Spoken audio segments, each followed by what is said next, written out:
దేవునికి స్తోత్రం. ఈరోజు వాక్య ధ్యానాంశము యోహాను సువార్త 6:37 నా యొద్దకు వచ్చువాన్ని నేనెంత మాత్రమును బయటకి త్రోసివేయను. చూడండి, దేవాతి దేవుడు అంటున్నాడు, నా యొద్దకు వచ్చువాన్ని నేనెంత మాత్రము త్రోసివేయను.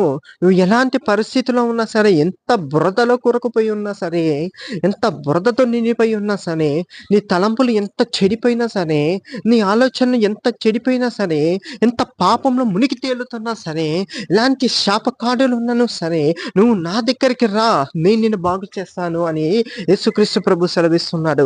నా దగ్గరికి రా, నీ శాపాన్ని బాపేస్తాను, తీసేస్తాను, నీ పాపాన్ని క్షమించి తీసేస్తాను, నీ అనారోగ్యాన్ని తీసేసి నీకు స్వస్థతనిస్తాను, నీ ఆర్థిక సమస్యలు తీసేసి సమృద్ధినిస్తాను, నిందను అవమానాలు తీసేసి రెట్టింపు ఘనతనిస్తానని చెప్పి దేవాది దేవుడు తన యుద్ధకి రమ్మంటున్నాడు, తన మార్గంలో నడవమంటున్నారు. యేసుక్రీస్తు ప్రభుకే సమస్త ఘనత మహిమ ప్రభావములు కనుగొను కాక.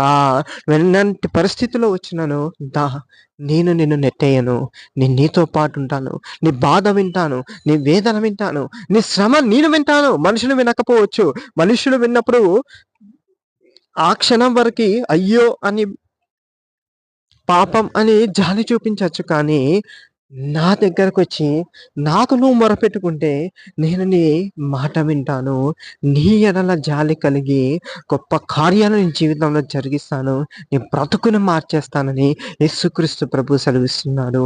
యేసే నామానికే మహిమ కలుగును గాక. ఆమేన్.